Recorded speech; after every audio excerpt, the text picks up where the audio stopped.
'cause my eyes have seen the King. I must tell all the world, worship Him in all the nations, in all the world. Where He sends me, yes, I will go. I will go where You lead me. I will go where You lead me. Who will go for us? I will go. I will go where You lead me. I will go where You lead me. Here am I, send me, Lord. I will go. I will go. I will go. Who will go for us? I will go. I will go. I will go. Here am I, send me, Lord. I will go. I will go. I will go. I will go.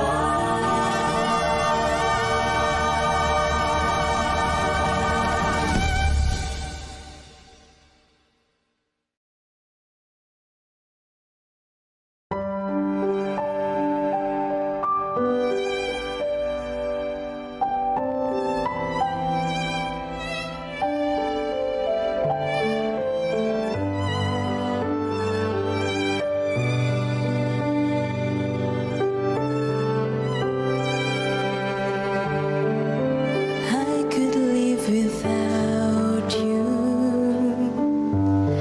I know I could get by.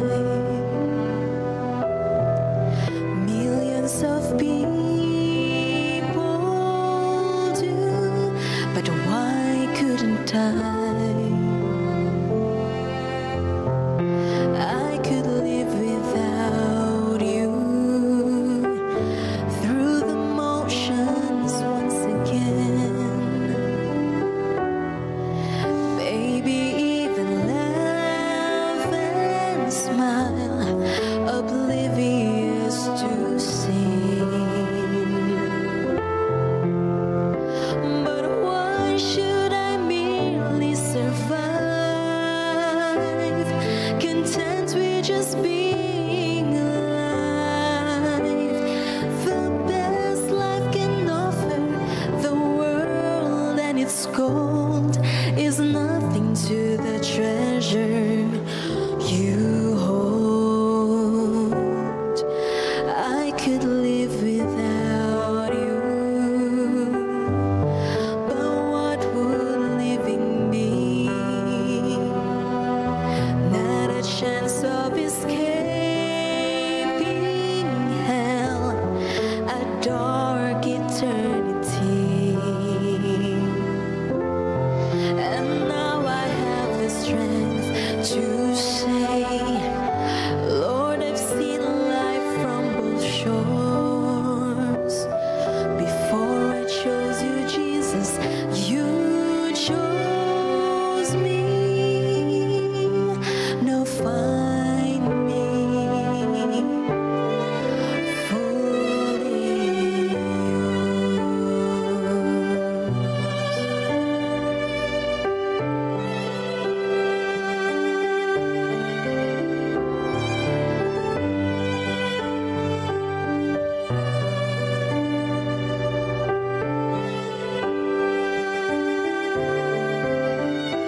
For why should I merely survive,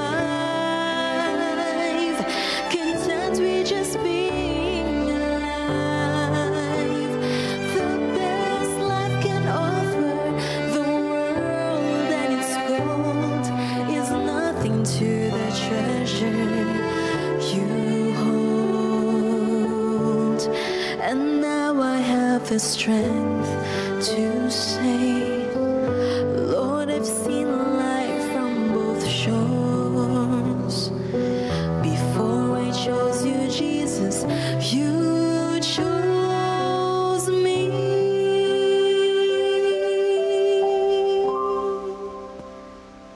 Now find me fully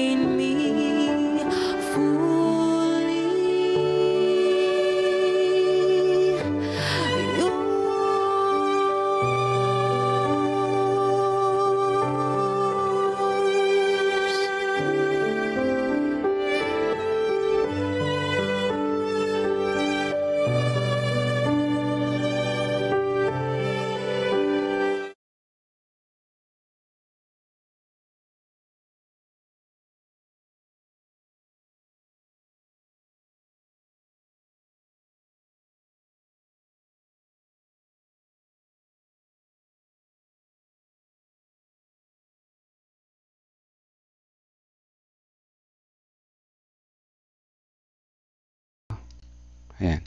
Hello, mic sound check. Ayan. God first morning po mga kapatid. Yung gumana ng aking mic kanina na po. So ayan, masarap na bawat umaga unahin natin ang Panginoon. Kasama natin siya sa ating buhay maghapon. Ano po. So ayan, magandang umaga po sa lahat na nandiyan sa live ngayon. Sa 8 mga nakikinig, may isang hindi nag-comment. Siguro nahihiya, ano? Kasi 7 lang na isulat ko rito. Anyway, ay patuloy tayong pinagpala ng Panginoon sa umaga nito. God first morning po, Sister Mildred, Sister Janet, Sister Jasmine, Kuya Arman, ayun po. God first morning po sa inyo dyan. Alam ko ay hapon naman dyan ngayon or gabi. Papadilim, ano po.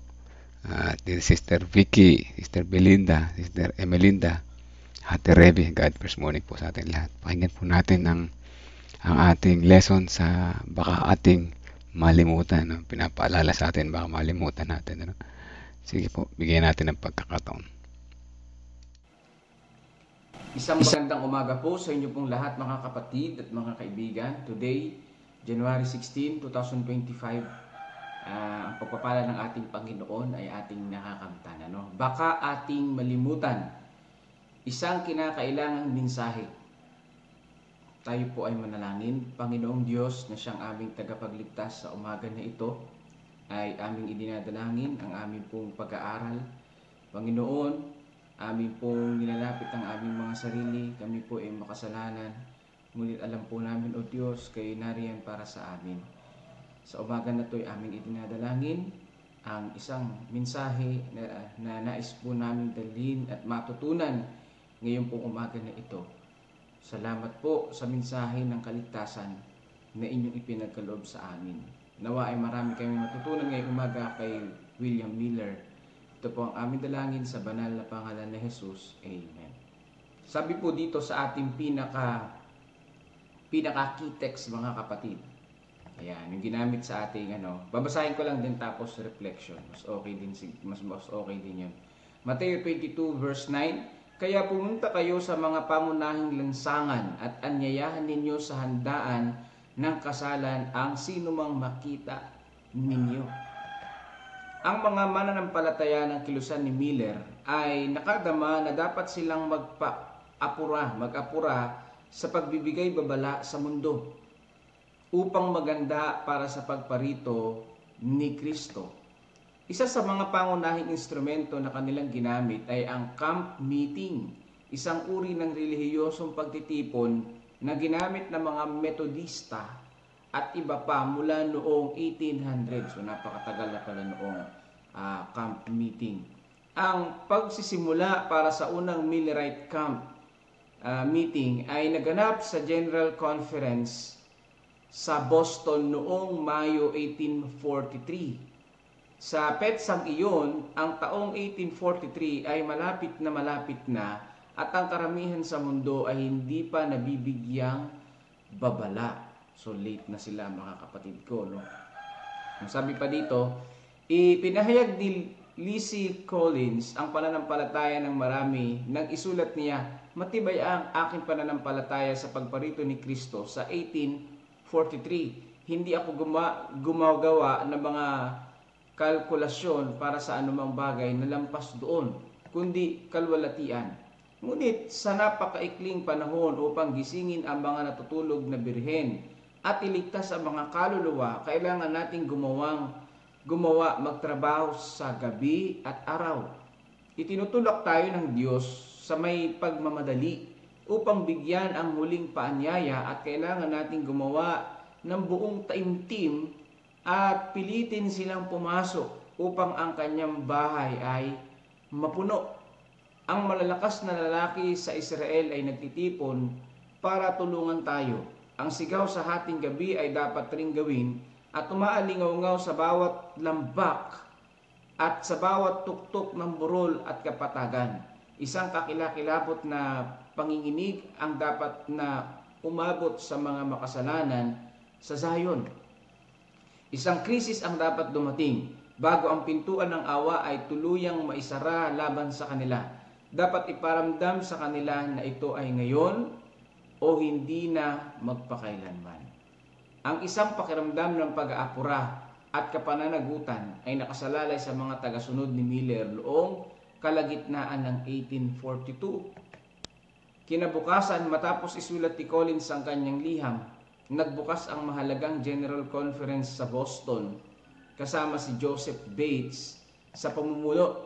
Ang conference na iyon ay hindi lamang bumoto upang magdaos ng mga camp meetings. Yung General Conference nun, hindi yun yung Seventh-day Adventist, mga kapatid. Iba yun, no? Sa panahon pa yun ng mga Methodist. Nagtalaga rin ito ng isang committee upang mangasiwa sa kanila. Ang pangunahing layunin ng mga pagpupulong ay gisingin ang mga makasalanan at dalisayin ng mga Kristiyano sa pamamagitan ng sigaw sa hating gabi. Ayan, take note sigaw sa hating gabi. Ang ilang mga Millerite ay nadama na ang mismong pagtatangka na magdaos ng gayong mga pagpupulong ay medyo kapangahasan. Pagkatapos ng lahat, ang isang camp meeting ay isang mahusay na gawain. Ano ang sabi ng ilan? Isang maliit na grupo ng mga Adventista ang nagdaraos ng pulong sa camp meeting. Pag sinabing Adventista, iba-ibang samahan to. May Methodist, may Born Again, may iba-ibang mga Protestante. Tinawag silang Adventista kasi naghihintay sila sa pagdating ni Jesus. Bakit gayong halos hindi na nga sila makapagdaos ng pagpupulong sa mga tahanan? Ngunit ang pangunahing salita ay subukan nila kahit na parang imposible. Subukan kahit na parang imposible. At ginantimpalaan ng Diyos ang kanilang pananampalataya. Tinataya ni Josiah Leach na 500 to 600 ang nagbalik loob sa Diyos sa unang dalawang pulong ng Adventist camp meeting. Biruin mo, 500 to 600 na nagbalik loob. May aral dito, hindi panlabas na anyo ang mahalaga kundi ang mga pagpapala ng Diyos at tanda pa rin niyang pagpalain ng mga humahakbang ng may pananampalataya at sumubok. Yan. So, yan, Mateo 22 verse 9. So, yung pong reflection natin, mga kapatid ko, dito sa ating pong pag-aaral, yung sa ating pong binasa kanina, at ginamit nga po yung Mateo chapter 22 verse 9. Ito po ay mayroong kinalaman sa wedding.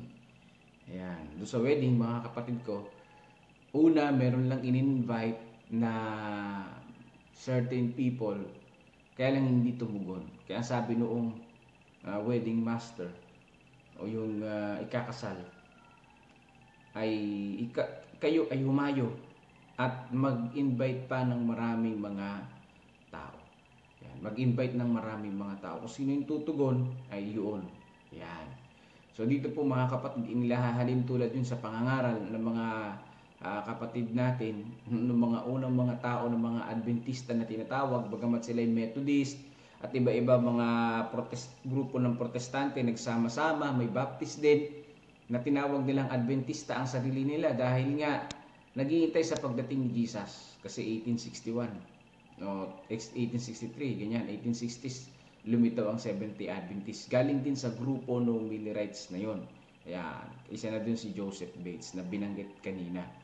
Makikita po natin na yung mga tao, nag-gather sila yung camp meeting para isigaw na darating na si Jesus. Kasi late na sila sa pagbibigay babala eh. Kasi ang sabi sa Mateo 24:14, kapag nababalaan ang buong sanlibutan tungkol sa pagdating ni Jesus, na ibigay na ang mabuting balita, darating na ang wakas. Ayan. Ang problema, hindi pa po sila nakapangaral. Hindi pa po sila nakapangaral. Kaya ang ginawa nila, sila ay nag-camp meeting at yun nga, yung sigaw sa gabi at sa umaga, yun ang kanilang ginawa. At naging matagumpay naman, 500 to 600 yung mga nagbalik loob sa Panginoong Diyos. Kaya lang, it is not enough, mga kapatid ko, para warningan ang buong mundo. So, ibig sabihin, dun pa lang, noong 1843, kasi unang, yan nga yun, akala ng iba ay 1844 yung unang propesiya. Hindi po. 1843 po yung kung nakita ni William Miller nung una. Si Samuel S. No po yung nag-suggest na 1844 yung pagdating ni Jesus. Sinuportahan lang din ito nila William Miller. Kaya kung tutuusin, Ang great disappointment, mga kapatid, dalawa yan. 2 taon yung great disappointment nila na yan. Pero dito, yung pinakapunto, mga kapatid ko, yung pong urgency ng pangangaral ay nandoon. Ngayon, sinubok nila yung pananampalataya. Talagang sila'y nangaral, nagkumahog sila ng pangangaral. Kasi May na October yung kanilang propesiya, 1843. May na nun. Kaya talagang todo yung pangangaral nila. Kaya lang nga, hindi nga enough yun. Kasi nga, ang sabi sa propesiya sa Biblia, mapapangaralan ang buong mundo. Dapat naisip nila, hindi pa buong mundo ang napangaralan nila. Wala namang internet nun, wala pa namang FB nun tayo nga ng mga Seventh-day Adventists ngayon, hindi pa natin naabot ang buong mundo. Kahit na meron na tayong tinatawag na internet, meron pa mga 20 countries. Baka 19 na lang ngayon, napasok na yung ibang, baka 15 countries na lang, sabihin mo na lang. 15 countries na lang ang hindi pa, ang wala pang Adventist, mga kapatid. Mga ring ganon. Hindi natin sigurado, i-check ko mamaya. Pero ganun pa man, sa panahon nila William Miller, talagang nanging mapangahas sila doon sa camp meeting na darating na nga si Jesus Christ noong taon na yun. Yun nga lang, na-disappoint sila. Pero ang makikita natin dito, mga kapatid, na pananampalataya, kahit na imposible, sila ay nanampalataya, mga kapatid ko. Kahit na imposible, sila ay nangaral ng nangaral. Sila ay nangaral at nag-invite na lumapit sa Panginoon, magbalik loob sa Panginoon ang maraming mga tao. Yung urgency nandoon sa kanila. Kamusta tayo ngayong umaga na ito, ngayong panahon na ito? Nakikita ba sa ating buhay yung urgency na tinatawag? Nakikita ba sa ating pong buhay yung pagmamadali na mangaral? Well, maaaring sinasabi natin marami pang countries, Panginoon, ang hindi pa naaabot. Hindi pa darating ang ating Panginoong Diyos dyan. Maaaring ganun ang sabihin natin, maaaring ganun ang isipin natin.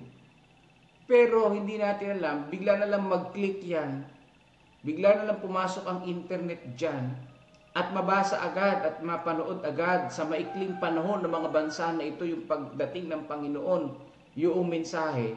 Aba, mga kapatid, manginig tayo sapagkat matutupad na yung sinabi ng propesiya na maipangaral sa buong mundo ang mabuting balita. Dito sa Pilipinas, halos tapos na ang pangangaral dito. Tapos na ang pangangaral dito dahil napabalitaan na ito.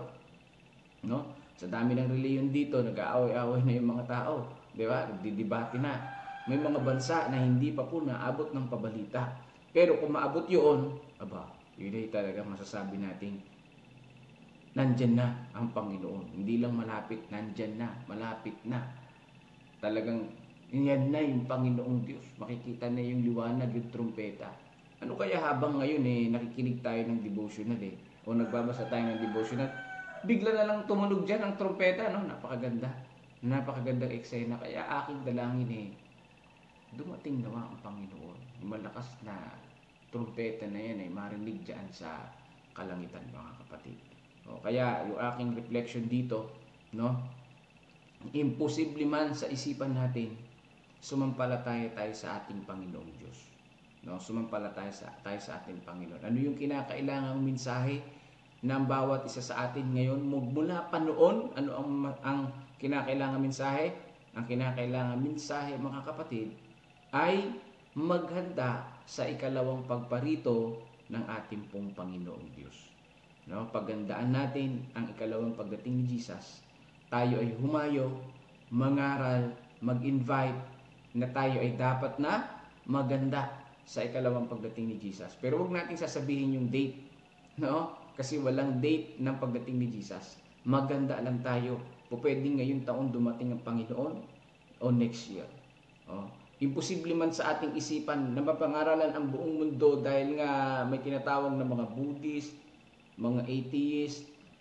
Yung North Korea, atheist din sila Tapos may iba pa silang Diyos-Diyosan. Papatayin ka doon pagka pumunta ka. Pero, ang Panginoon ang gagawa ng paraan, di ba? Mas malakas ang aking Panginoong Diyos na pinaglilingkuran. Mas matindi ang Diyos na pinaglilingkuran natin. Kahit sino pang mga tao yan nahahadlang sa gawain ng Panginoon. Basta time na at nakita ng Panginoon, marami na may mga kapatid, may mga tao na handa na pumunta doon at mangaral. Ang Panginoong Diyos ang gagawa ng paraan para pumasok ang pabalita sa lugar na yun. Imposible man mangyari. Yan. Haring nawa, dagdagan ng Panginoong Diyos ang ating pong pananampalataya sa umaga na ito. So pagpalain tayo ng ating tagapagligtas at ibibigay ko na po kay Brother Melvin Villasano at tayo po ay makikinig na sa God First Morning. Brother Melvin? Amen. Salamat po, Pastor. Isang short and sweet message. Ano po, mga kapatid, malapit na yung wedding. Isa tayo sa mga in-invite kasi yung mga unang in-invite ay hindi pumugon. Ano? Kaya sabi ng wedding, kumbaga yung wedding master, mag-invite ka na iba. Isa tayo sa na-invite. Ano po? Tayo ay kailangan tumugon. Meron tayong tungkulin, tumugon. Ano yung dapat natin gawin? Tayo ay dapat na mag-invite din ng iba pa dahil ang wedding ay paparating na, ano po, walang iba kundi ating Panginoong Hesus. At sa paanong paraan, kung paano nag-example si William Miller kapag gawa nila ng mga crusades, mga camp meeting crusade po yun, ano, evangelism. Isa yon sa pamamaraan. Tayo ay makilahok doon, tayo mag-join, tayo ay mag-invite din naman, ano po. At isa pa ay kung hindi lamang sa camp meeting, meron tayong tinatawag na makakatulong tayo walang saling pusa sa pamamagitan ng ating pag-worship. Paano pag-worship? Pagpuri at pagsamba sa Panginoon, di ba? Tayo ay pumupuri plus sumasamba. Papupurihin at pasalamatan natin siya sa pamamagitan ng ating pag-worship. Saan? So magkadalawa ito, ano? Purihin at pasalamatan sa pamamagitan ng pag-worship. Pag-worship sa pamamagitan ng ano? Ito yung tithes and offering, mga kapatid. Purihin siya sa pamamagitan ng tithes at pasalamatan siya sa pamamagitan ng offering. At ang masasabi ko ay ito ay makakatulong sa gawain, sa pagtatapos ng gawain globally, global and local. Ano po? So ayan, tayo invited sa wedding, ano? At paparating ang ating Panginoong Hesus bilang groom. Pasama po sa panalangin si Sister Zenaida ito. Aking pananampalataya sa Panginoon, aking sinumpaan. Ako po ay inuhusga ng aking mister, siya po ay Catholic. Nakakalungkot, ano po. Pagpatuloy lamang po kayo sa inyong pananampalatayang tinanggapan po. Hindi kayo pababayaan ng Panginoon. At patuloy nyo lamang ipakita ang kabutihan ni Jesus na inyong natutunan. Kapag patuloy kayo naging mabait, patuloy kayo naging mabuti sa inyong tahanan, kayo po yung magiging liwanag. Halimbawa, who knows, one day makita rin niya na kayo ay nasa tama, ano po. At ganun pa man ay hindi kayo dapat mag-away, kayo ay mag-asawa, ano po, pinag-isa ng Panginoon. Ngunit ito isang matinding great controversy sa inyong bahay ngayon, ano. Masasabi ko sa inyo, ganyan din sila mama at si papa noon. Si mama ay Adventist, si papa ay Catholic, pero walang pinaniniwala ang religion. Ganun pa man si mama ay hindi nagpati na gano'n. Kaya kami sinasama niya sa simbahan, mga bata. At nagagalit si papa noon dahil nga ayaw niya ng gano'n, pero hindi nagpatinag si mama, ano, hanggang sa dulo ng kanilang buhay. So maganda dyan ay alam natin kung sino yung pipili natin, si Jesus o ang kaaway, ano. Kasi ang may pumasok si Satan sa ating buhay. Pumapasok si Satan sa bahay na mga sumusunod kay Jesus. Kasi sa mga hindi sumusunod kay Jesus, di na siya papasok kasi kanya na yun, ano. So ayan, Sister Zenaida, huwag po kayong kabahan. Kasama natin si Jesus, ano po. At nawa, ang inyong mister ay pagka may crusade, invite nyo rin siya. Isama nyo rin siya sa pakikinig sa devotional. At wala namang masama sa pakikinig sa devotional at ang Holy Spirit ang gagawa sa puso niya, ano po. Isa yan sa matinding great controversy. Hindi natin alam kung ano yung kanyang mga dahilan, pero meron akong idea kung ano yung mga dahilan, dahil kasi nga nagdaan din ako sa ganyang sitwasyon nung ako'y mga bata pa. At gayon din naman nung ako'y may asawa na, no? Catholic din si Mrs. dati. Isa rin siya sa mga tumutulig sa akin dati, no? At Sa tuwing ako'y uuwi na galing sa gawain na ginagabi ay nagagalit siya, no? Sabi ko, bakit ka nagagalit sa akin? Di man ako galing sa tambayan, di man ako galing sa inuman, di man ako galing sa sabungan, hindi naman ako galing nakipagsugal o ano man, ano. Ako ay umuwing matino, naglingkod sa Panginoon, pero aawayin mo ako. So, sabi ko sa kanya, kung hindi ka sasama sa akin, ay wag mo naman akong pigilan dahil hindi ako titigil sa aking ginagawang paglilingkod sa Panginoon. Yan ang sinabi ko sa kanya, no? So, bandang huli, naliwanagan siya. Sumama na lang sa akin, ano, kaysa naman magkahiwalay kami, di ba? So, ayan, ano po, who knows? Who knows, Sister Sinaida, na ang inyong mister ay one day ang Holy Spirit ang magiging gabay para siya ay maunawaan niya po, ano? Yun yung tinanggap at nawa, makasama niyo siya. Na mga mag-asawa, mas maganda yung magkasamang sisimba, magkasama sa pananampalataya kasi magkakatulungan, ano po. Wala namang masama na maging Adventist, ano po.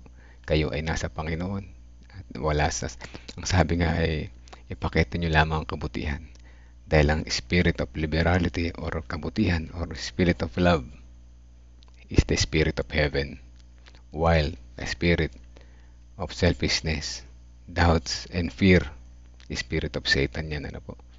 So, great controversy, know the right thing, know the best thing, piliin po ninyo yung tama, ano. Doon po kayo tama. Kasi, yan ay tunay na mahalaga at kailangan natin gawin, ano po. Ayan, sana naman na unawaan nyo yung aking, at siyempre papalalangin namin kayo, no. Siyempre kayong dalawang mag-asawa bilang isang laman, mag-asawa, dapat kayo ay magkaisa sa tulong ng Holy Spirit, kayo po ay magkakasundo, no. Who knows, pag nadalaw kayo ng pastor ay kayo ay makausap. Sabi ni Ate Sally Sanchez, pangarap ko din po na maisama ko ang aking asawa sa pagsimba po. So yan, sa Ate Sally Sanchez, pangarap din niya, no. Pag may crusade, isama niyo po sila.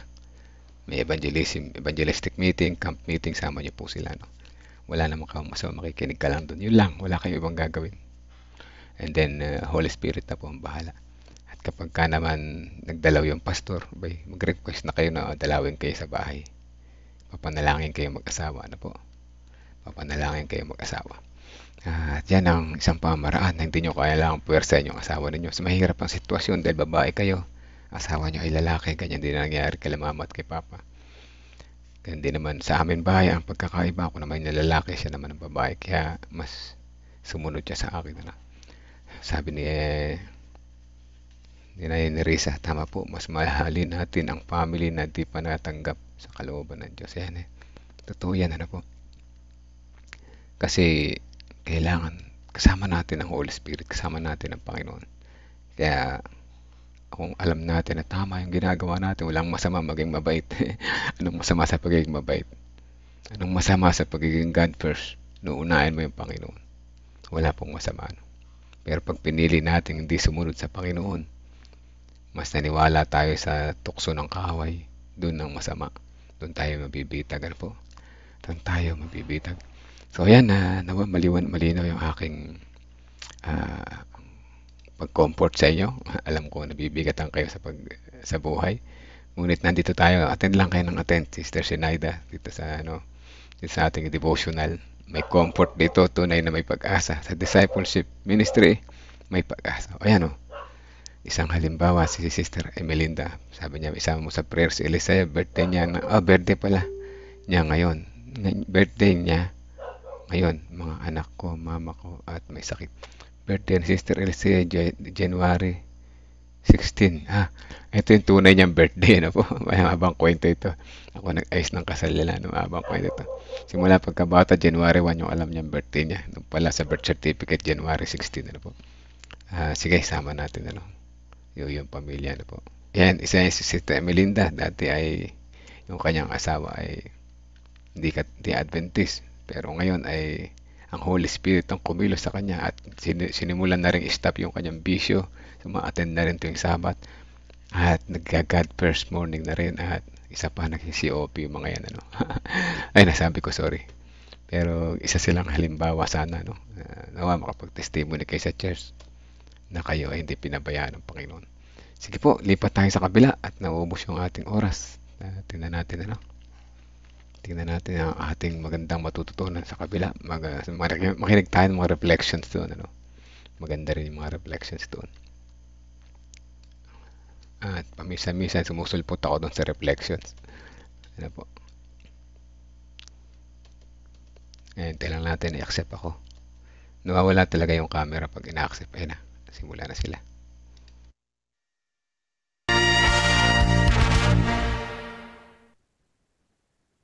Okay, ang ating tagapagsalita po ay si Brother Jonathan. Ano po? Si Brother Jonathan po ay isa pong LE at nag-umpisa po siya sa kanyang ministry noong 1990 as a student LE at ngayon po siya isang leader ng ating literature ministry po. Ano po? At siya po ang ating tagapagsalita. Ayan, nakuha ko po yung video niya, Pastor, kasi recorded po. I-share ko po and hopefully meron po tayong sounds no na ano po yung sounds nitong kay Pastor. Opo. Hindi muna natin itong COP natin ha. Sige Pastor, sige po. Sige Pastor. The Seventh-day Adventist Church stands as a prophetic movement established by God at the right time to restore biblical truths and prepare humanity for Jesus' second coming. Undoubtedly, the Church's mission and widespread presence in 212 out of the 235 countries and territories worldwide can be attributed in part to its well-organized structure and the disciplined and responsible management of its financial resources. A rigorous budgeting system informs the allocation of funds, enhancing efficiency in supporting the mission. At the same time, a robust auditing system contributes to transparency and accountability, checking whether funds were spent according to policy and providing regular reports about each institution's financial practices. However, developing accountability and transparency is not only the responsibility of treasurers and auditors. The effectiveness of this vital process also depends on the way we return tithes and offerings and the importance we attribute to receipts after we give. Receipts are not only our right to have, they are our duty to expect. But obviously, receipts can only be provided to those who identify themselves in the real or virtual tithe and offering envelopes. For this reason, tithes and offering envelopes should be widely available in Adventist churches. When you use your envelope or give electronically, be sure you understand all giving options, that you clearly indicate what is tithe and what is offering, and that your offering will be distributed to equitably uphold the mission of the church at the same time locally, regionally, and internationally as Jesus told us to do in Acts 1:8. This fair distribution happens automatically when you give unassigned offerings in countries or regions that have implemented the combined offering plan. While loose offerings may be an acceptable option, it is only when you identify yourself in the physical or virtual envelope and expect to receive a receipt that a chain of conditions is established for auditors to effectively perform their duty. However, if, for instance, you decide to give your tithe anonymously without using an envelope, it may likely be recorded by the church treasurer as an offering. Consequently, it may not fulfill God's sacred purpose for the tithe. This example highlights the importance of using the envelope and identifying ourselves when giving, with the expectation of receiving a receipt. Once you have the receipt, it is advisable always to verify if the amount stated on it corresponds to what was given, and if the resources were allocated to the purposes that you indicated. This church is the body of Christ, with Him as its head, and He desires that all things be done in an orderly manner. As we work together to keep the church's financial system reliable and efficient, may we put our desires last and God first.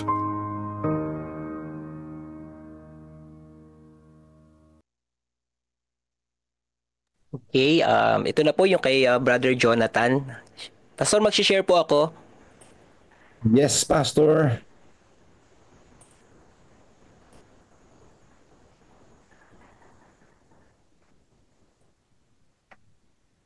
Happy God First Morning po sa lahat po ng mga anak ng Diyos sa CLPN. Sa pangalan po ng ating Panginoon na ng Publishing Department, ang inyong lingkod ay masaya at nabigyan ng bahagi na dito po ay kinuha sa mga payo sa pagiging katiwala. Tayo po ay nasa Kabanata chapter 8 na. Isa po sa mga nai-assign sa akin dito ay ang pangako po sa binyag. Mga pangako po, ito po ay ating pong pag-aaralan at ating babasahin. Ang sabi po rito, ang bawat nag-uugnay sa kanyang sarili sa iglesia ay taimtim na nangangakong gagawa para sa kapakanan ng iglesia at panatilihin ang kapakanan nito na itaas ang bawat makasanlibutang pagpapahalaga.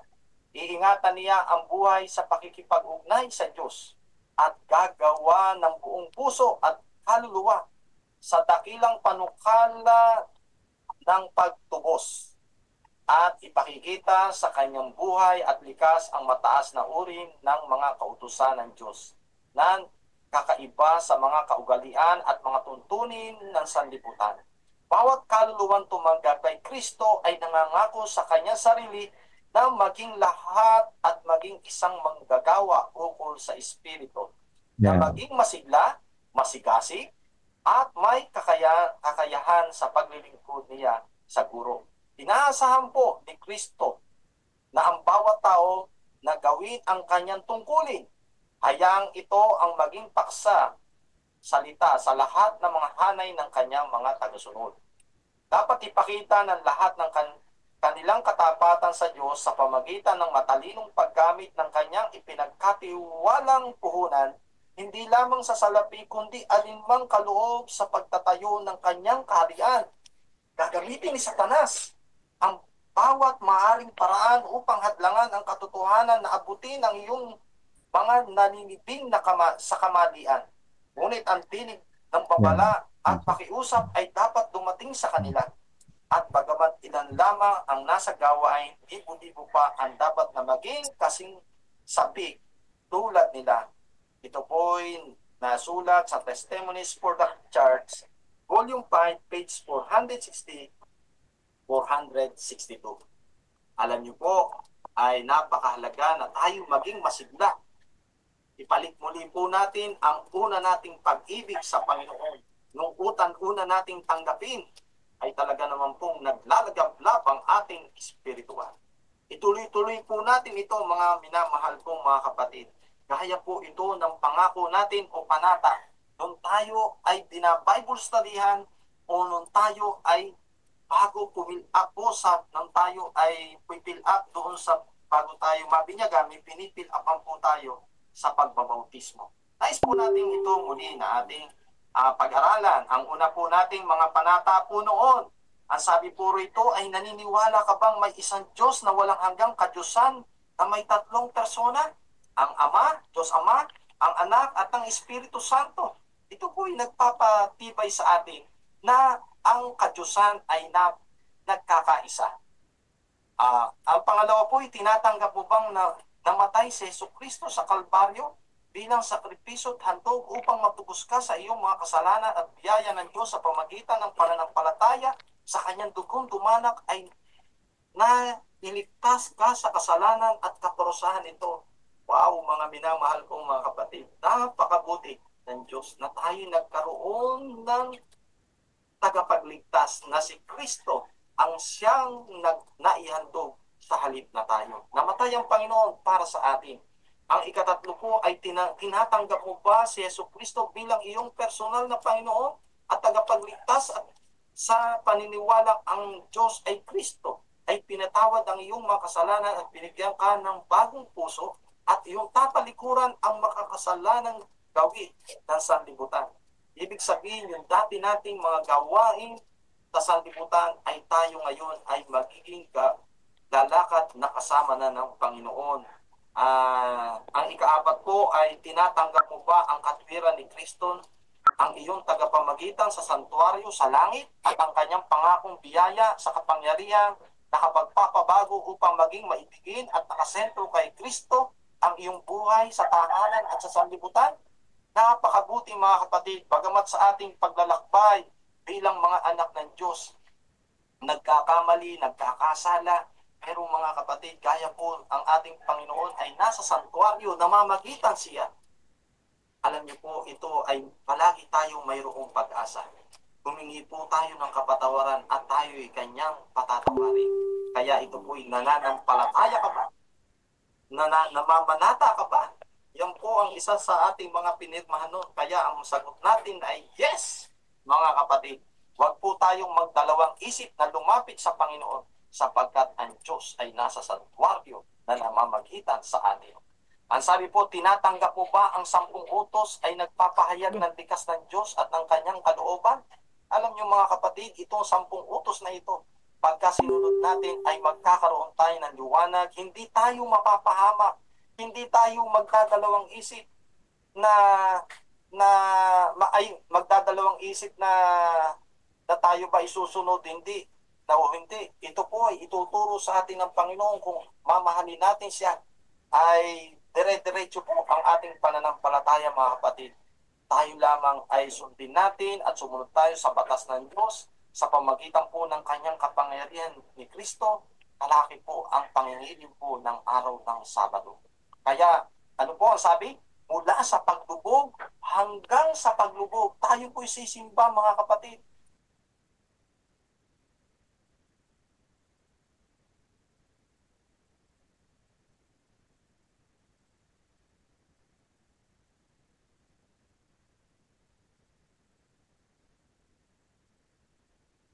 Wala po audio.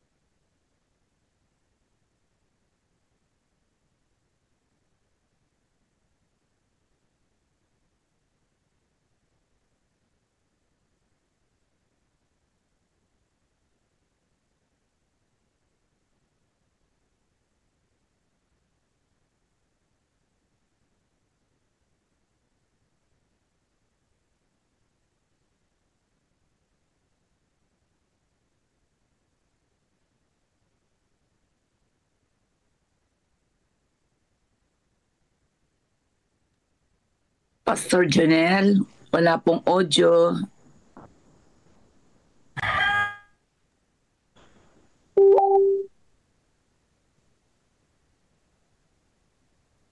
Pakagandang pangalan. Meron na po. Paano natin ang pag-ibig mga Wala na, Pastor. Meron pa po yan. Okay, sige po, sige. Nawala rin po tayo sa Facebook. Sa FB Live nawala din. naniniwalang ang kaloob ng propesya ay isa po, Pastor, nawala po. lang ng lalabing iglesia. Alam po, ang propesya na nangyayari na hayag na.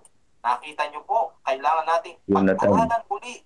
Pastor, nawala po tayo. Panahonan at nakita niyo po ang mga kaloob po ng Espiritu. Okay, mga kapatid, wait lang po. May technical error po ang ating, wait lang po ha. Okay. Sa Zoom po kasi tayo nag-share ngayon. Okay lang, wait lang po. Brother Jonathan, nandito ko sa Zoom, baka pwedeng tuloy mo sa live. Kung nandito, Brother Jonathan. Pwede naman, Pastor. Ayun, sige. Ayan po, sige. Andiyan pala si Pastor, si Brother Jonathan. Tuloy mo na lang, Kuya Jo. Kung nakagaya ka naman, tapos open cam ka lang. Mas maganda yung naka-live. Okay. Teka lang po.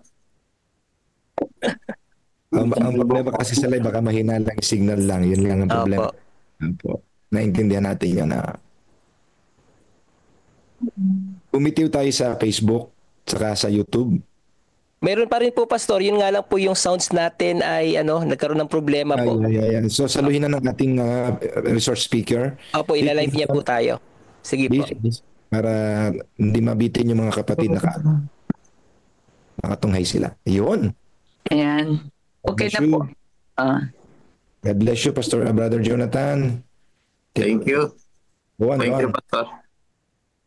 Ngayon po ay sa pagpapatuloy mga minamahal ko mga kapatid, ay ito po ay mga personal na mga panata po sa bawat isa na tumanggap sa atin bilang mananampalataya. Sa pagpapatuloy po ay nandito po yung tinanggap natin yung 10 utos sa ika-6. na pagpapahayag ng likas at kanyang kalooban, layo mo bang sumunod sa batas? Dito po ini-indicate po rito yung kautusan ng Diyos. Pagka po ito'y sinunod natin, mga minamahal ko, hindi tayo po maliligaw at ito'y magiging salamin natin sa ating paglalakbay. Mula pa nung tayo ay tanggapin natin si Kristo, ibinigay na po yung guide.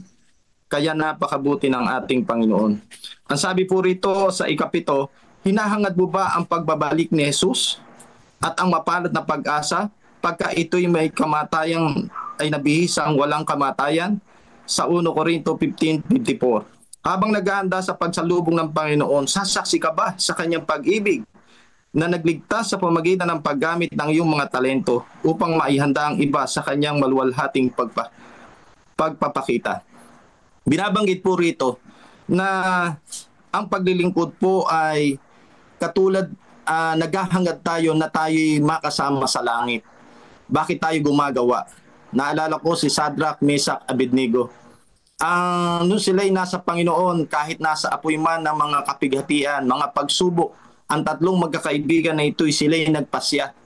Mamatay man sila sa Panginoon. Kung mabuhay man sila, sa Panginoon pa rin, mga kapatid. Wala silang hinihintay na kapalit. Yung kanilang sarili, hindi nila itinataas, kundi nais nilang makapiling ang Panginoon sa anumang kaparaanan. Kaya wag po kayong mawalan ng pag-asa kung may sakit man. Kaya mabuti nga minsan po ay mayroong karamdaman. Kasi pagka mayroong kang karamdaman, doon ka lalo, isang paraan ito para ikaw ay maging malapit sa buhay ng tao at ikaw ay maging magkaroon ng pagbabago sa ating kalusugan. Kaya wag po tayong gumawa po tayo sa lalo't higit na ito na malapit nang dumating ang Panginoon at masabi natin na ang Diyos ay muling darating. Ang sabi po sa 8, tinatanggap mo ba ang turo ng Biblia tungkol sa mga kaloob na ayon sa Espiritu? Naniniwalang ang kaloob ng propesiya ay isa sa mga mapagkikilanlan ng nalabing iglesia. Sa kalagayan po na ito na tayong malapit na dumating ang Panginoon, kailangan pa rin po natin na bagamat ito'y ating napag-aralan na, kailangan po natin itong i-review. Tayo po yung magbasa ng mga propesiya ng hula. Ito po ang magpapatibay sa atin. Sa halip po tayo ma-stress, ma-encourage tayo sapagkat malapit na palang dumating ang Panginoon, sapagkat may nangyayari na mga kaguluhan at mga hagana. Ang ibig sabihin ng ating pag-aaral ay nangyayari na, sa halip na tayo ay maging negatibo, ay maging positibo, mga kapatid, at tayo magpuri. Kaya patuloy tayo nating pag-aralan at i-share ito. Ang sabi po rito, naniniwala ka ba sa organisasyon ng iglesia? Layo mo bang sambahin ang Diyos at suportahan ang iglesia sa iyong ikapo, handog, personal na paglilingkod at impluensya? Ito po yung tinatawag na SOP. COP na kailangan po ito na maraming miracle ang nangyayari, mga kapatid. Kung ito'y kukwento'y napakahaba sa karanasan ng inyong lingkod at ng aking magulang. Na hanggang sa hindi lamang po ito kundi sa pagpapayaman sa espiritual. Yung bang pagka ikaw ay nandito, nagiging kontento ko po sa buhay. Hindi ka naghahangad na ng makasanlibutan, kundi ikaw ay magiging masaya. Gaya po nito, pagka ginawa na po natin ito sa aking mga karanasan, ay ang Diyos ay nagbibigay ng sapat. Ang Diyos ay pumapatnubay, lalo tigit sa kalusugan, sa mga damit. Alam niyo po, nandyan ang kapangyarihan ng Diyos at gumagawa. Kaya maganda po na ito, ipagpatuloy natin ito, mga kapatid, na magtiwala tayo sa Panginoon. Kaya nga po si William Colgate, amakin niyo po, una 10%, sumunod hanggang sa naging 40%. Ang sabi niya, pagpalain mo ko, Panginoon, sa aking bayan, ibibigay ko sa iyo yung 10. Pero nung napag-decide po siya sa buong sanlibutan, amakin niyo po, ang ibinigay ni William Colgate ay 40%. Kaya hanggang ngayon po, pag ang mga bata, pabilin mo ng toothpaste, ang sasabihin ng nanay, bumili ka nga ng Colgate. Hindi sinasabi yung happy. Kaya ang kagandahan, ganyan po ang kapangyarihan, nagbibigay ng mga ikapu at mga handog. Kung meron po tayong mga hindi tayo nagdadalawang isip na tulungan ang mga tao. Kasi po pag may lumapit sa atin, meron na po talagang nakabukod sapagkat meron po tayo ng COP. Hindi yung bang palagi silang humihingi. Alam niyo po, napakahirap na minsan humingi ng tulong. Kailangan natin silang tulungan sapagkat talagang sila'y mga salat. Kaya magiging masaya po tayo. Ang sunod po rito ay ikasampo, naniniwala ka ba ang katawan mo ay templo ng Espiritu Santo at iyong pararangalan ang Diyos sa pangangalaga nito? Alam niyo po, ang sabi dito, iwasan ang paggamit ng anumang nakakasama. Alam niyo po, ito ay yung ating katawan po ay templo ng Espiritu Santo. At ang sabi po rito, parangalan ang pangangalaga po nito. At iwasan po ang mga paggamit ng ng anumang makakasama. At sa sunod po ay yung pagkain ng karumal-dumal at paggamit, paggawa o pagtitinda na nakakalasing na inumin, sigarilyo o ipinagbabawal na gamot. Alam niyo po, dito po ay makikita natin dito na ito po ay templo ng Diyos. Kaya po ko naniniwala na kaya po natin ito ginagawa para po mapayaman natin ang ating spiritual. Hindi lamang po sa kalusugan. Kaya tingnan niyo po, yung pagpaparangal po, pagka magiging wala tayong nakaramdaman, naniniwala po ako hanggang sa pagtanda natin, kahit umaabot tayo ng 120 years, ay makakapaglingkod tayo kung mabuti ang ipinapasok natin sa ating kalusugan. Alam niyo po dito sa nag-research po tayo dito sa Voice of Prophecy. Makikita niyo po sa Voice of Prophecy, yung tinatawag po na yung isang pagpapanata sa, kung di po ako nagkamali, sa 16, aralin yung tungkol sa mga inumin. Alam niyo po, nakalagay po doon na yung inumin ng tsaa, ng kape, at mga Coca-Cola. Ang kaaway po ay gumagawa ng kaparaanan. Dati po nung araw, ang tsaa ay nagbibigay po ng karamdaman. Bakit po? Ay binabanggit po rito na maging maingat po tayo sa mga pag-inom na ito. Kasi alam niyo po, bilang mga ngaral, nakalagay po sa Voice of Prophecy, ang sabi po, humayo tayo. Ngayon, ang mahirap po, nagpo-promote po tayo mga kapatid, pero ang nakakatakot mga kapatid ay tayo mismo, nakita po na tayo nagiinuman ng kape. Alam niyo po, may mga kape po, mga klase, na nakakasama, may caffeine. Subalit, dito mismo sa Voice of Prophecy at dito sa mga pinilapan natin, ay maging halimbawa tayo mga kapatid. Kasi mahirap pong mangaral, kaya kami rin po na bilang mga literature evangelist, nakalagay sa Health and Home Magazine. Ikaw ba nakalagay doon, tinuturo ron yung health, yung kape, tsaa, at saka po yung soft drinks. Kaya halos lahat po ng aming pinupuntahan, isineserve po sa amin ay mga soft drinks. Pero mga kapatid, ay tayo ay kailangan po ito na mabantayan natin kasi ito'y nasa huling kapanahunan tayo. Kaya nga po, lalo na ngayon, ang kaaway napakatalino. Yung nung araw, ang tsaa ay mainit. Pero po ngayon ay pinalamig po ng kaaway. Yung pong naging iced tea nung una. Ito po yung nagyayari ito sa ating mga paghahanda at sa mga crusade. Minsan nakikita ko na nangangaral tayo, pero yun ang isa po na nalulungkot ang ating Panginoon. Lalo na po ngayon ay lalo't malapit na dumating. Ngayon ay milk tea. Ang sabi po sa pag-aaral, kung ang isang kabataan o isang tao na kakain o iinumin nito ay sa loob ng 10 taon ay mayroon na siyang diabetes mga kapatid. Hindi lamang yun, hanggang sa puso. Marami na pong mararamdaman. Kaya po napakaganda ng ating pag-aaral na ito. na ituturo kung paano po tayo maging malakas. Pagka mahina na, hindi na tayo makakapaglingkod. At marami ng pagsubok, magkakasakit na po tayo. Kaya sa huling kapanahunan ay maiwas tayo. Kaya yung kaninang binabanggit yung propesiya, mag-aral kasi ito na tayo ay nasa huling kapanahunan na. Lalo na po yung pagtitinda ng sigarilyo. Maliwanag po rito na minsan sa atin, hindi ko po gusto na saktan ng ating mga kalooban. Subalit, itong panahon na ito ay kailangang maalaman natin na maraming mga kapatid na gumagawa nito, nagtitinda ng tsaa, ng kopi at ng mga soft drinks. Kasi ito, ang isa sa mga katanong ko na ito'y pinag-aaral natin yung SOP. Paano natin malulugod ba ang Diyos? Sa ganoong mga kalagayan na ito ay mabibigyan ba natin sila? Malulugod ba yung mga offering natin? At lalo patigit kung tayo pa ang siyang gagawa nito. Tulungan tayo na maging halimbawa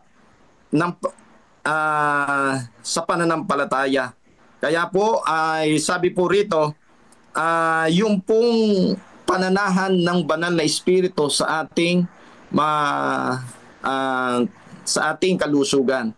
Kaya alam niyo po, ang kaaway hindi lamang po dyan yung mga pagkain po ng karumal-dumal. Isa pong kaparaanan ng kaaway ay yung pong lard, mga kapatid, sa mga yung mga pagkain ng Mickey. Alam niyo po, yung Mickey madulas, nakalagay po, tingnan niyo po yung ingredient, nakalagay po doon ay may lard po yun. Kung titingnan niyo po yun ay mantika ng baboy. Ang kaaway ay gumagawa ng paraan para malinlang. Sabi sa panahon ito, yung hirang ay hihirangin pa. Kaya yun po dito, isa sa mga paborito ko, diyan sa Double Happiness, ay yung mami, yung bang, yung goto. Plain lugaw po mga kapatid. Pero alam niyo po, ay yung pong palang sasabaw doon ay ulo ng baboy mga kapatid. Yun ang isa sa nandun sa nakita ko roon. Ang isa pa ay yung mga sauce mga kapatid. Kaya itong mga kalusugan na ito sa ating kapanahunan, yung panahong ito ay mapanganib. Kaya malaki po ang sabi nga po ay revival and reformation sa spiritual at sa health din po.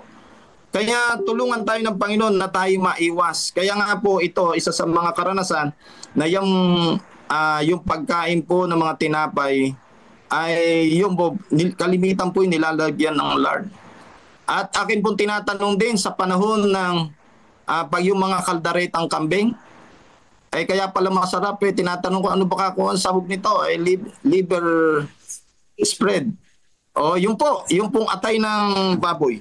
Kaya mga kapatid, sabi po rito yung paano pa tayo pananahanan ng Espiritu Santo. Tulungan tayo ng Panginoon at ang kaaway gumagawa na mayroong katalinuhan at kaparaanan kung paano po ang hirang ay hihirangin pa at tayo ay maging matalinong gaya ng ahas at maging magpagkatimtimang gaya ng kalapati. At ngayon po, sabi naman po rito sa 11, alam at naunawaan mo ba ang mga pangunahing prinsipyo ng Biblyang itinuro ng Seventh-day Adventist Church?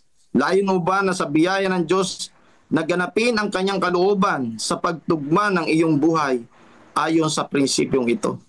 Kaya po ngayon ay patuloy tayo na bilang mga Seventh-day Adventist, kung ano man po maunawaan natin ang mga prinsipyo po ng banal na kasulatan ng Seventh-day Adventist, tulungan tayo na ito'y masunod sapagkat hindi naman po tayo maliligaw.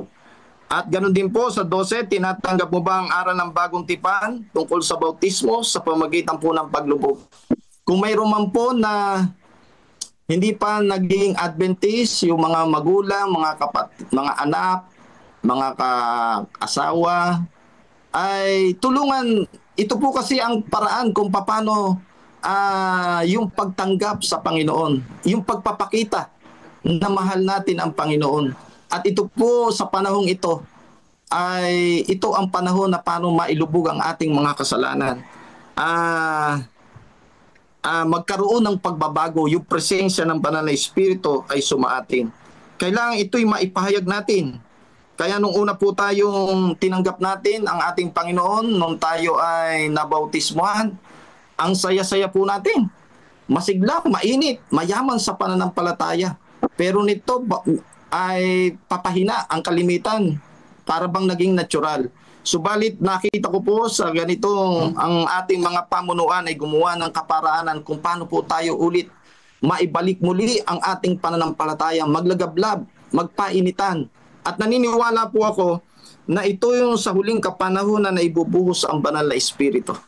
Kaya marami pong salamat at ngayon ko naunawa na ang ng mga pangyayaring ito ay kaya nailagay ang ating mga leader ay upang mapasigla at maging tapat at makapamuhay ng karapat-dapat at ayon sa kalooban ng Diyos. Ang panghuli po, tinatanggap at pinaniniwala mo bang ang Seventh-day Adventist Church ay ang nalabing iglesia ayon sa propesiya ng Biblia at ang bawat bansa, lahi at wika ay naanyahan at tinanggap sa kapatiran? Nais mo bang maging kaanib sa lokal na kapulungan sa pambuong sanlibutang iglesia? Mga minamahal kong mga kapatid, napakabuti. Tayo po'y espesyal. Mula pa nung tayo tinanggap natin ang pabalita. Kaya natutuwa po ako, lalo na yung nasunog, ay isa sa mga Seventh-day Adventist. Ipinakikita na ang church natin ay pinoprotektahan ng mga piniling anghel. Lalo tigit sa huling kapanahunan ito. Kailangan lang talagang maihayag na mayroong iglesia ng Diyos na kailanman ay di mabubuwag at mayroong kapangyarihan. Kaya mga minamahal kong mga kapatid, ito na ang panahon. Ano ba ang ating nais? Magpayaman sa material na bagay o magpayaman tayo sa spiritual na bagay? Alam niyo po, ang buhay ng tao ay napakaikli lamang. Ngayon, bukas, maaari tayong mamatay. Pero sa panahong ito, napakaikli na lamang po. Kaya sabi nga, kung gaganapin pa natin na mabuti ang itong mga panata ng pagbabautismo, at ito ay naniniwala kung isa ito na makakatulong na magpapahaba sa ating buhay. Mawawala yung stress, kundi tayo magtitiwala sa Kanya, lalo na sa napakagandang mga karanasan ng mga kapatid. Alam niyo po, katulad din po yan sa ang bansang Israel sa paglalakbay, sa pagtawid sa Red Sea. Amakin niyo po, sila ay walang mga pananalapi. Wala silang makain. Wala silang damit. Pero ang Diyos ay gagawa ng miracle, mga kapatid. Kaya magtiwala lang po tayo. Makakarating din po tayo sa Kanaan. Kaya ang aking dalangin ay magkasama-sama tayo sa langit na bayan. At gaya po na sinasabi sa huling kapanahunan, ang ating mga mata ay pahiran ng banal na Espiritu. Ang ating mga mata, yung langis, upang makita natin ang liwanag at katotohanan. Kasi sabi po, ang Laodicean Church ay bulag. Subalit kung hihingin natin sa oras na ito, na yung ating mga panata nung una nating tinanggap ito, nang muling maibalik, ay naniniwala po kung hindi na tayo magiging maligamgam, kundi mainit sa pangalan ng ating Panginoong Hesus. Amen. Amen. Amen. Amen. Yan. Amen. Thank you very much, Brother Jonathan, sa napakagandang mensahe na iyong inihatid sa ating mga kapatid, no? Kayo po'y naging daluyan at tulay ng pagpapala sa umagang ito, no po? Ayan, praise the Lord. At ngayon po mga kapatid, tayo po'y dadako na sa Amen mga kapatid. Pagpatuloy tayo. Tayo mag-reflect po sa ating lesson ngayong umaga na ito. Salamat kay Kuya Jonathan sa magandang pagpapaliwanag. At nais kong kunin yung mga punto na aking natutunan dito sa lesson na ito. Una, ito ay vow. Ano ba yung vow? Sa wedding vow, ito yung sumpa. Baptismal vow. Pag tayo daw na bautismuhan, meron tayong commitment sa church. When someone is baptized and becomes a member of the church, they are making solemn promise. Meron pala tayong pangako. Solemn promise to work for the well-being and growth of the church, para yung ating well-being, ating pangsariling yung ating ugali ay mapaunlad natin at gayon din naman ang ating paglago bilang Kristiyano, paglago espiritual ay isa rin naman paglago ng iglesia. Ano po? Tayo daw ay mamuhay. Paano natin gagawin yun? Kailangan daw tayo na mamuhay na may connection sa Panginoon. So, paano tayo magkakaroon ng connection sa Panginoon? Malayo siya. Pamamagitan ng Bible, pamamagitan ng prayer, pamamagitan ng pag-attend sa mga devotional, pag-attend sa simbahan, sa mga gawain ng simbahan, tayo ay magiging connected with God. Ano po? Manifesting God's commands in daily life, mga utos ng Panginoon ay makita sa ating buhay sa araw-araw. Ano po? Pangapat, ito yung meron tayong spiritual work duty. Kung tayo nananampalataya, naniniwala sa Diyos, in-expect sa atin na maging active, maging dedicated daw tayo in serving God. Ano po? Sa paanong paraan? Kung di tayo makapag-sermon, di daw tayo marami tayong din natin kayang gawin, o pwede naman din tayo maging wise stewardship of God gifts. Maraming binigay sa atin na na blessing ang Panginoon. Tayo dahil maging mahusay na katiwala. Ano po? Para maging mahusay na katiwala, dapat ibalik natin ang para sa Panginoon. Tayo din na dapat ay magbigay ng pasasalamat sa Kanya upang sa paglago ng ating spiritual kasama lalago ang simbahan. Ano po? At pang last but not the least, yung facing opposition from Satan. Ito na. Paano natin haharapin yung mga pagsubok sa buhay na binibigay sa atin ni Satan. Marami yan, katulad nga kanina kay Sister Shenaida, isa yan sa pagsubok na dumarating sa ating buhay. So, isa yan sa mga haharapin natin kapag tayo ay nasa pananampalataya. Marami pa sa pagsubok sa buhay na darating. Pagsamba sa Sabat, at kung ano-ano pa maraming mga problema na darating sa ating buhay. Pero kung tayo magtatapat at magtitiwala sa Panginoon, yan ay magiging madali. Mag-comment lang ako sa huling sinabi ni Brother Jonathan tungkol sa nasunog daw sa Los Angeles, na iglesia ng Seventh-day Adventist ay hindi nasunog. Mga kapatid, maraming kumakalat na fake news. Po? Mag-iingat tayo sa pag-share. Una-una, may nag-confirm na tiga doon, hindi yan Adventist Church. At marami na rin nagsabi na nag-post na kine-claim nila iglesia nila yan. Ginagamit lamang yan para sila magkapera sa kanilang content. Po? Meron pa nagsabi na edited lang yan, wala naman daw doon iglesia.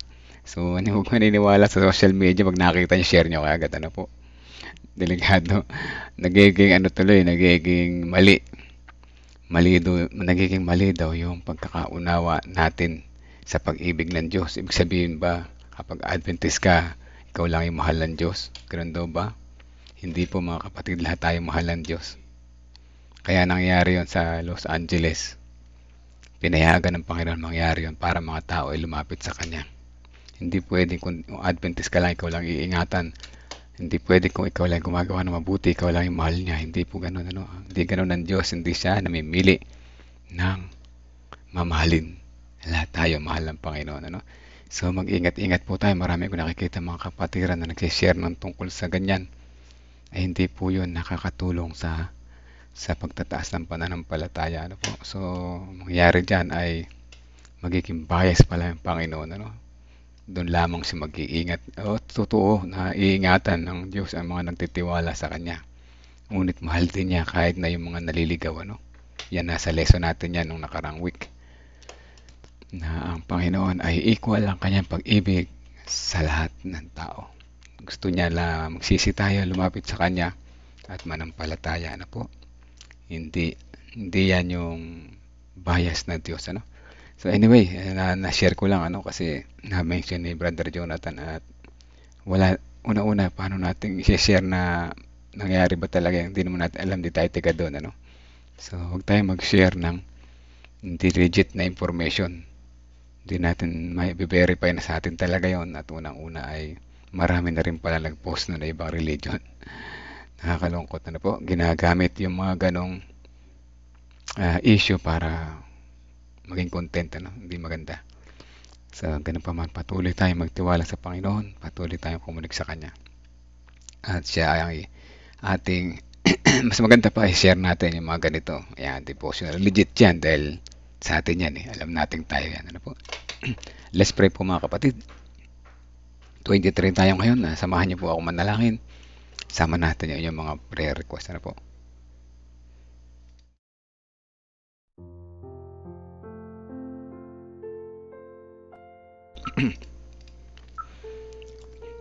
Amang banal na makapangyarihan sa lahat. Sa umaga na ito ay patuloy po ang aming pasalamat sa inyo.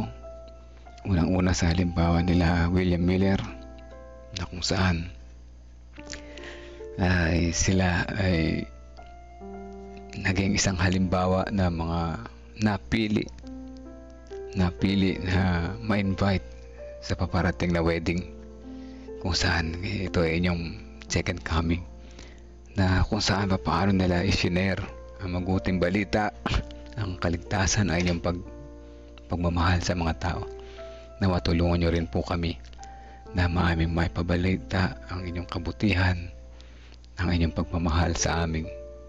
Gamitin niyo po kami o dakilan Diyos sa mabuting kapamaraanan. Sa panahon ngayon, marami pong mga tukso, pagsubok na dumarating sa aming buhay. Tulungan niyo po kami na patuloy na lumago pa rin sa kabila ng ganitong mga pagkakataon. Tulungan niyo rin po kami na maging wise steward, isang mahusay na katiwala. Nang sa ganun, ang mga pagkatiwala niyo sa aming mga regalo ay magamit namin ng maayos. Ang regalo ng buhay, ang kalakasan, ang aming oras, ang aming mga talento.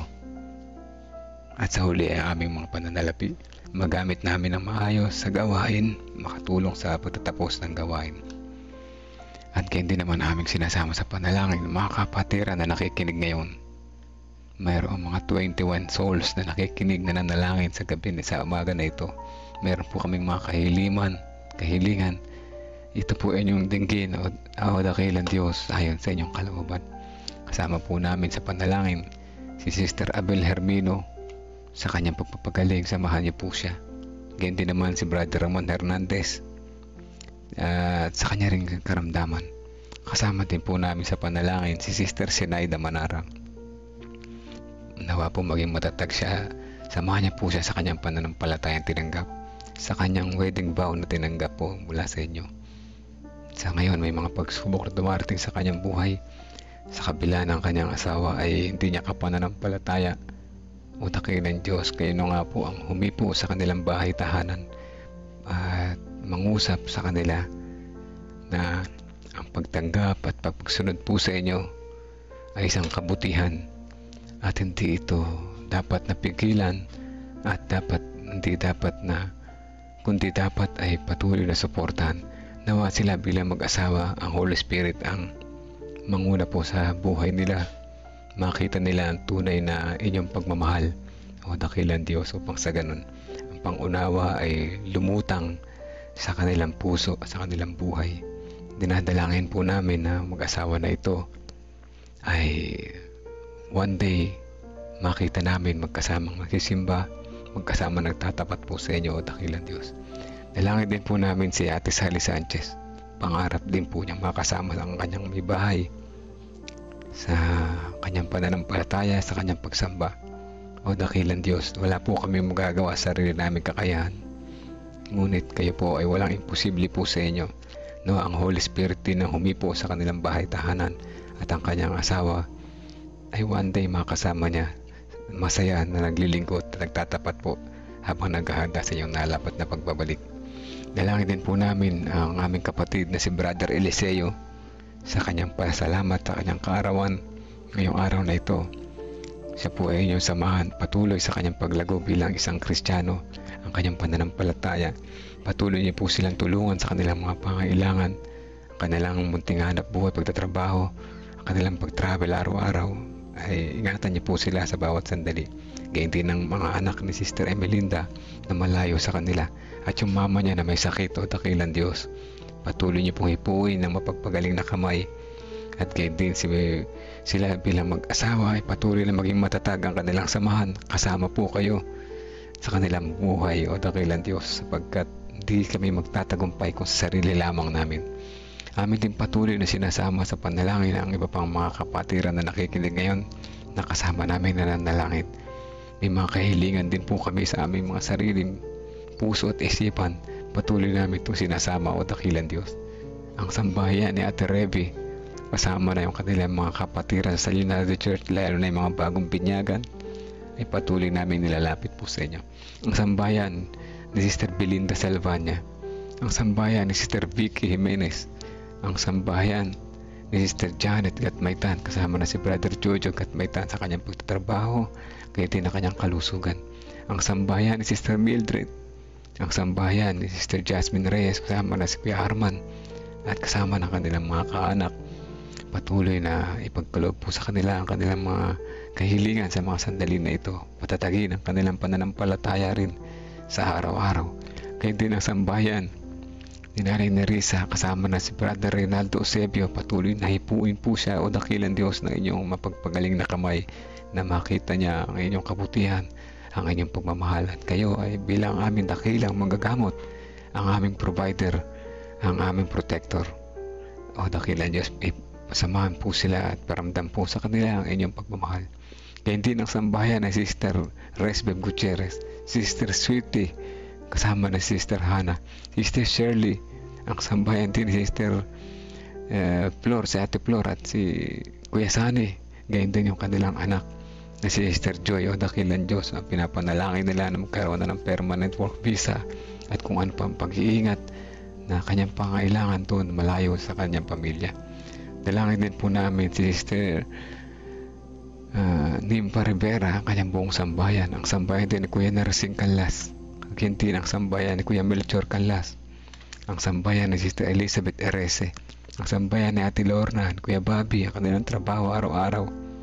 Gayon din ang sambayan ni Sister Josephine Mercado o dakilan Diyos. Alam niyo po ang mga kahilingan sa aming mga puso.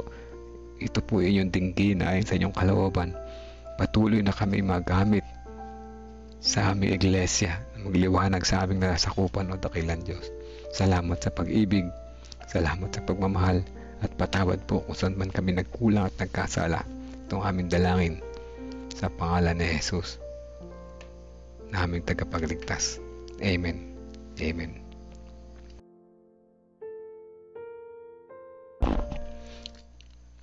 Amen mga kapatid. Biglang nagliwanag ang aking paningin. Ayan po. Salamat sa mga prayer warriors. Salamat sa patuloy sa may baybay. Sister Aurea Melihor. Thank you po brother sa mga ningas na panalangin araw-araw. Thank you po. Salamat din po Sister Aurea Melihor. Ano po. At sa mga nakikinig, araw-araw, alam natin na tayo ay connected sa Panginoon sa bawat umaga. Tuloy-tuloy lamang tayo. No? Sabi nga COP, tayo na magbatian ng God First Morning, mga ka-COP for Christ. Christ our partner, Christ our provider, Christ our protector. COP, do not delay mga kapatid. Put God first in your life and you will never be last. Ano po? So ayan mga kapatid, salamat din po sa pakikinig at sa pananalangin na Nerissa at sa lahat. Ano po? So ayan, ang oras 5:56 pala, 5:56 ng umaga. Unti-unti nasisikat ang liwanag. Tandaan natin ang Panginoon ang kasama natin sa buhay araw-araw. At huwag tayong matatakot. Ano? Marami talagang pagsubok. So ayan, God morning po sa inyo lahat. Hanggang bukas po muli. At maraming salamat po sa prayer. Sa Naida, salamat din po sa pakiki-join sa ating devotional at sa lahat ng mga dyan sa background. Alam ko meron dyan. Ano?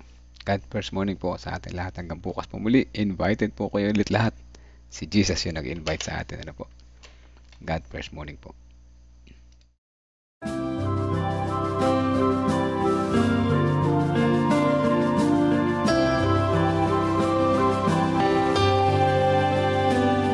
I hear the voice of Jesus calling.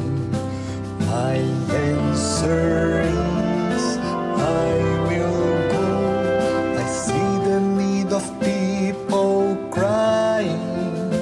My answer is I will go. I go to of love. I go to share the blessed hope. But if I get discouraged, I call to Jesus' help.